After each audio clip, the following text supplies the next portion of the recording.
Rete!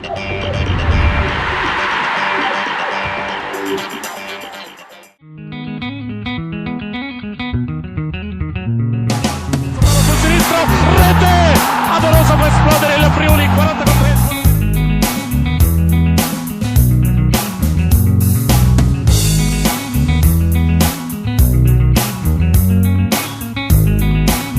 Amoroso, a recordação mais tenra que você tem da sua infância, qual é a melhor de todas? A gostosa na sua cabeça, qual é? A que de vez em quando você lembra e diz, pô, mas eu era desse jeito. Primeiro, para mim, né, é um prazer poder estar participando do seu programa. E tive várias, né? Graças a Deus, né, Ceará? Eu tive uma infância maravilhosa, o que meus filhos não estão tendo a oportunidade de viver brincando na rua, como eu vivi praticamente toda a minha infância em Brasília. Recordações são maravilhosas. Das festinhas, né, com os amigos, né, das brincadeiras com crianças, né, a gente era criança também, com os amigos, com os adultos, enfim, várias histórias que eu tenho que quando eu era criança... Jogar bola na rua é outra coisa. A bola que eu jogava, que meu pai não ficava tão preocupado como ficaria hoje, né, como eu ficaria hoje, deixar meu filho jogando na rua. É que eu jogava da hora que eu chegava da escola, do meio-dia até as 8 da noite, 9 horas. Você era o fominha?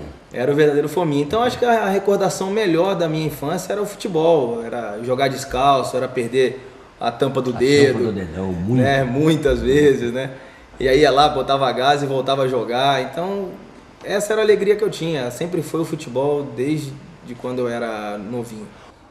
Nós vamos falar sobre isso aí, mas eu queria voltar um pouquinho ainda nessa época do Guarani, porque você marcou uma história dentro do clube, né? Você jogou na Europa, foi ídolo e tal, jogou na seleção brasileira, mas dentro do Guarani você tem uma história, né?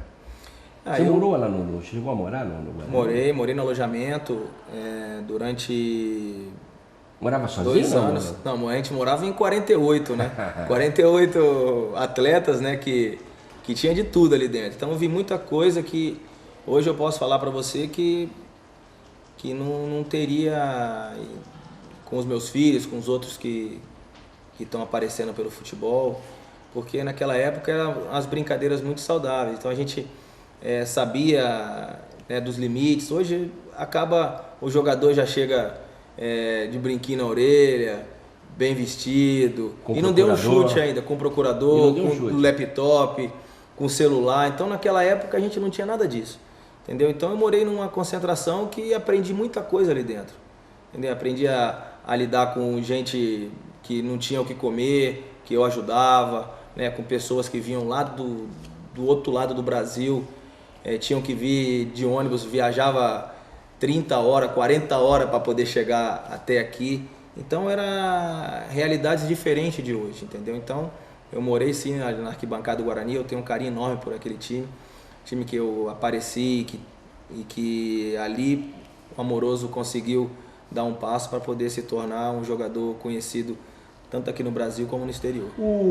O seu companheiro de ataque no Guarani era o Luizão, né? Foi a sua grande dupla ou você teve outras boas? Não, o Luizão foi o maior centroavante que eu joguei, tive outros atacantes que eu tive a oportunidade de jogar na Europa, mas o Luizão foi o jogador que eu mais me identifiquei, né, pelo nosso posicionamento, pela amizade, não pelo egoísmo, não pelo ego, sabe, não pela inveja, porque tinha jogo que eu fazia 3 gols, ele não fazia, tinha jogo ele que fazia 2, eu não fazia. Então o Luizão foi o grande centroavante que eu joguei. Depois, né, pelo destino, a gente acabou se encontrando no São Paulo e conseguimos um título de grande expressão como uma Taça Libertadores da América, não jogando pelo clube que nos revelou. Você acha que isso é uma coisa de destino, de predestinação?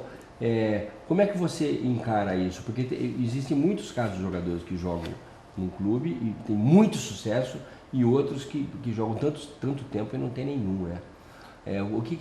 Como é que você encarou isso na sua história? Não invejo ninguém. Eu consegui o que Deus me deu, o que Ele colocou na minha frente para que eu pudesse alcançar. E colocou na minha vida também um fisioterapeuta de renome internacional, na minha opinião, o melhor do mundo, na fisioterapia, que é o professor Nivaldo Baldo. Então, se não fosse ele, com certeza eu não teria chegado onde eu cheguei. Então, além disso, eu aprendi muito, não só no momento em que eu tive uma passagem maravilhosa, mas também mais na passagem que eu tive, que foi no momento em que eu tive a contusão no joelho, né, que eu passei por momentos difíceis com 19 anos. Aquilo foi duro? Aquilo foi muito difícil, foi praticamente um balde de água fria na minha carreira, que eu não sabia se eu voltaria a jogar o mesmo 19 nível. anos. Com 19 anos, se eu voltaria a jogar no mesmo nível, né, que eu vinha jogando antes da lesão. E aí eu cheguei até a clínica do professor e aí aos poucos eu comecei, né, a entender o que seria a lesão e que naquela época não se tinha o que tem hoje, que é a evolução na fisioterapia, a evolução na medicina esportiva. Então eu acabei saindo do Brasil para fazer uma cirurgia com o Dr. Jimi Andrews, que foi e até hoje um grande amigo e o papa do joelho. Então aquilo ali me ensinou muito. Então eu coloco assim, sou um iluminado, um predestinado, porque só tenho que agradecer a Deus e aos amigos verdadeiros que sempre estiveram, né? Minha família, minha esposa, né? Meus filhos que não acompanharam aquele sofrimento, que não eram nascidos até hoje, mas que eu procurei passar, porque o futebol não é viver só de grandes momentos, é viver de